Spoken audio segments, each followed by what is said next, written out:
बहुत अच्छे। जिस व्यक्ति ने हमें टाइम से इधर उठा,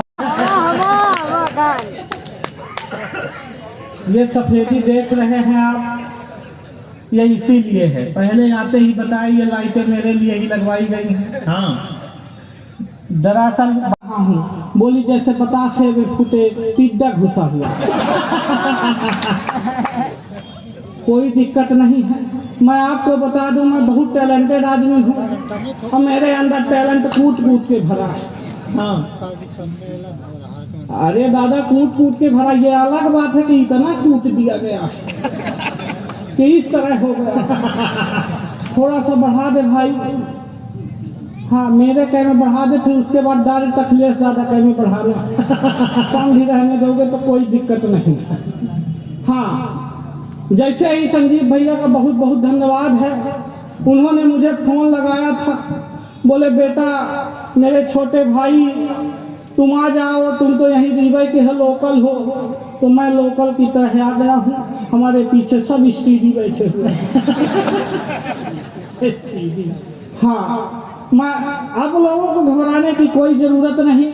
मैं 5-7 मिनट में शहीद हो जाऊंगा। उसके बाद ये सब लोग अपना काम सामान करेंगे, क्योंकि मुझे टेंशन लेने की कोई ज़रूरत नहीं है। मैं बहुत टैलेंटेड आदमी हूँ। उधर से एक बच्चे से पूछ लिया था, बेटे खड़ा हो जाओ और ये बताओ कि शंकर भगवान का धनुष किसने तोड़ा था। अब इनके विद्यालय का बच्चा था, खड़ा होते ही बोला, भगवान का समय ने तो नहीं तोड़ा था। मैंने नहीं तोड़ा, ये रामू तोड़ा होगा, यही टंटपाली करता रहता है। तभी मास्टर साहब आ गए। अधिकारी ने मास्टर साहब को पूछा, कैसे बच्चे हैं, इनको तो यही नहीं मालूम कि शंकर भगवान का धनुष किसने तोड़ा। और मास्टर भी कमाल के, वो भी सीधी के, वो भी इनके विद्यालय के। उन्होंने कहा, देखिए ये हमारे पढ़ाए बच्चे हैं, ये कुछ भी कर सकते हैं पर धनुष नहीं तोड़ सकते। अधिकारी परेशान, डायरेक्ट प्रिंसिपल के पास पहुंच गए। देखिए ये आपके कैसे मास्टर हैं, कैसे बच्चे हैं, इनको तो यही नहीं मालूम कि शंकर भगवान का धनुष किसने तोड़ा। अब प्रिंसिपल भी कमाल के, वो भी सीधी के। उन्होंने कहा, देखिए फालतू की बात छोड़ दीजिए, आप बस इतना बताइए कि दूसरा धनुष कितने में आएगा। बहुत अच्छे। लेकिन आप लोग ये नहीं, उधर हारम सुनाई दिया। जब सारी पुलिस इधर है तो उधर कौन हारम बजा रहा है? नहीं, ऐसी बात नहीं। अभी अमित भाई, मैं अभी पिछले दिन सतना कार्यक्रम में गया था। और जैसे वहाँ कार्यक्रम दिया और घर पहुँचा तो वहाँ से एक फोन आया। सही बता रहे हैं, आजकल पुलिस भी सही ही बोलती है, इसलिए बता रहे हैं। वहाँ से एक फोन आया, तो बोले अभी जो यहाँ से कार्यक्रम दे करके गए हैं वो आप ही हैं। हमने कहा हाँ हम ही हैं।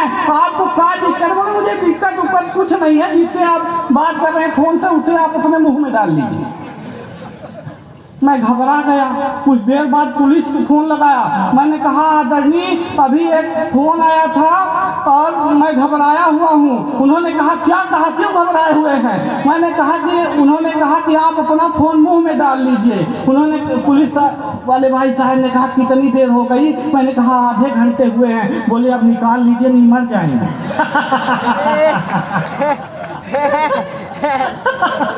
बढ़िया काम था।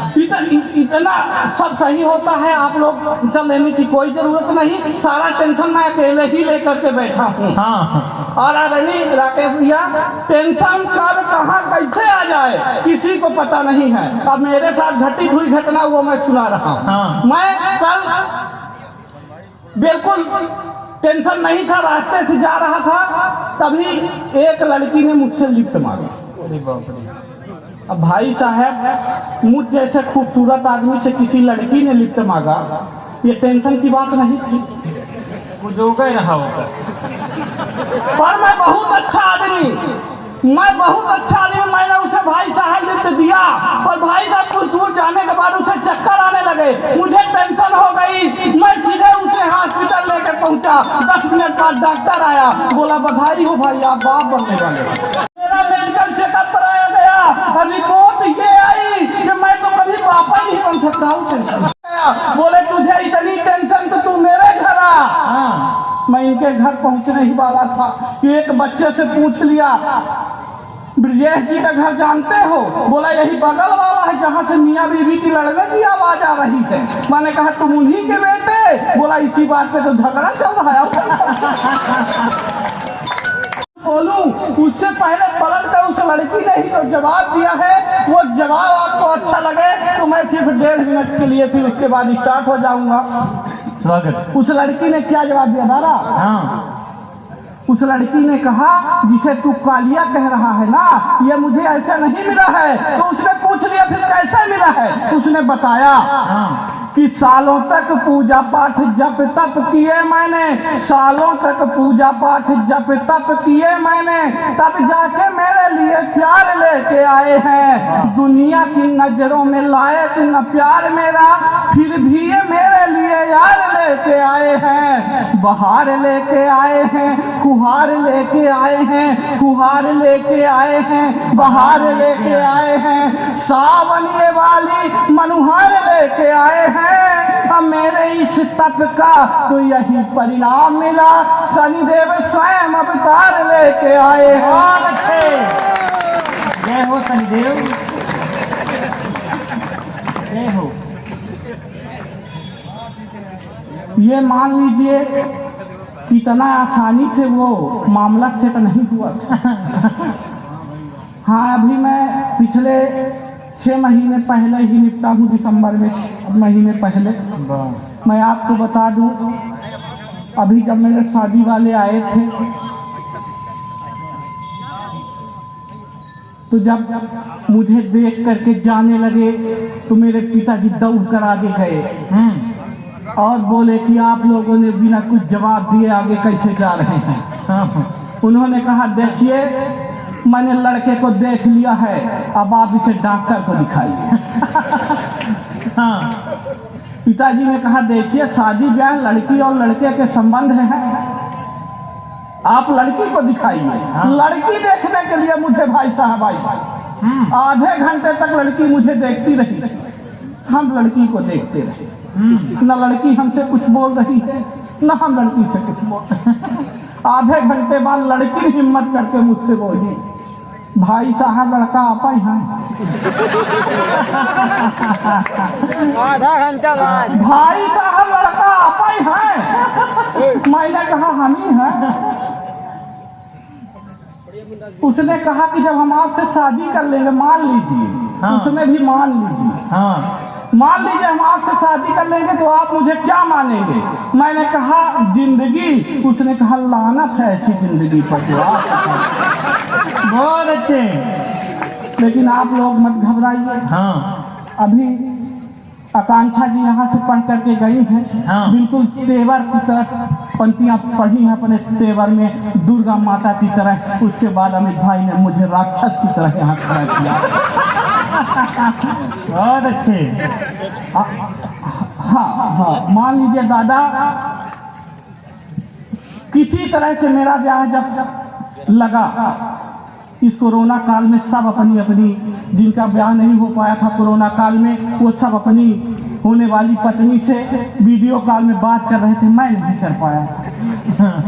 अब भाई साहब मान लीजिए वीडियो कॉल में कर देता और देख लेती तो टूट जाता तो क्या करता। तो मैंने उसे बताया कि मुझे जब उसने मुझे पहली बार देखा तो क्या कहा, मंडप पर मिली थी पहली बार डायरेक्ट, कि फोन में ही की है बात दिन दिन रात रात, फोन में ही की है बात दिन दिन रात रात, 4G का लाभ एक दिन ना उठाया है, प्रेम में पड़े हुए थे, प्रेम में जड़े हुए थे, प्रेम प्याला पी के प्रेम प्रेम गीत गाया है। ओ बरमाला हाथ में थी, सखियां भी साथ में थी, ओ सखियां भी साथ में थी, बरमाला हाथ में थी। दुल्हन ने देखते ही जोर से चिल्लाया है कि एक प्रश्न पूछती हूँ आप ही बताएं नाथ, मुखड़ा पति का किस सांचे से बनाया। अच्छा है, बहुत अच्छा। इतने में भी समझ जाता तो अच्छा था। इतने में भी समझ जाता तो अच्छा था, किसी तरह से निपटा। उनकी एक सखी वहां नहीं आ पाई थी मंडप पे, तो मेरे घर डायरेक्ट मिलने आए। कि एक दिन घर में मैं ऐसे ही बैठा था, तभी देखा सखी घर घूमने को आई है। मंद मंद मुस्कान लिए अपने चेहरे में, मानो घटा ही मेरे घर में उतर आई है। वो नमस्ते कह जीजा जी, मैं सोचा बोलेगी, पर मेरी उम्मीद में वो पानी फेरे आई है। मेरी तरफ देख करके पूछती है बीबी से, सखी भैरव की मूर्ति तू कहाँ से ले आई? वाह, बहुत अच्छे। शनिदेव भैरव सारे आज प्रकट हो गए हैं। राक्षस जितने कुछ था सब कुछ मंच पर प्रकट हो चुके हैं। कामता माखन जब आप मुझे खड़ा कर दी तो काहे बीच में बोल? और कोई बात नहीं। अच्छा, बीच का आदमी बीच में नहीं बोलेगा तो कहाँ बोलेगा? कहीं ना कहीं तो बोलेगा, कोई दिक्कत नहीं। आदरणीय आकर के गई थी, सारी बात आकांक्षा जी ने बेटियों पर पढ़ा। बेटों पर कुछ नहीं पढ़ा। हाँ, अब बेटों पर क्यों पढ़े? कुछ नहीं कर रहे हैं भाई साहब। हर दीवार में लिखा रहा पाएंगे आप, बेटी बचाइए, बेटी पढ़ाइए, बेटी बचाइए। दीवार के पीछे तक नहीं लिखते हैं कि एक आध बार बेटे बचा लीजिए। क्यों नहीं लिख रहे हैं? ये मैं बता रहा हूँ कि बेटियों का क्रेज यार एक बढ़ गया है। बेटे तो एक साथ चूल्हे में जा रहे हैं, बेटे तो माता पिता की नाक कान काटते हैं, बेटियों को घर की यार लक्ष्मी बता रहे। बेटी को पढ़ाओ यार, बेटी को बचाओ यार। मोदी जी भी आज बेटी बेटी गुणगा रहे। मैं मानता हूँ बेटियाँ की गोल्ड मेडल ला रही, पर बेटे भी यार गोल्ड फेंक लेके आए। बहुत अच्छे। कुछ न कुछ गोल्ड जुड़ा हुआ है, बहुत अच्छे। कुछ न कुछ काम कर रहे हैं। पर यह पीढ़ी किधर जा रही है? मैं उन फिल्म दुनिया वालों से सिर्फ 1.5 मिनट आई पर हूँ और निवेदन करना चाहता हूँ। ये इतनी लंबी सी टीम है कि आज ये दुनिया किधर जा रही है, हम क्या बचाएं?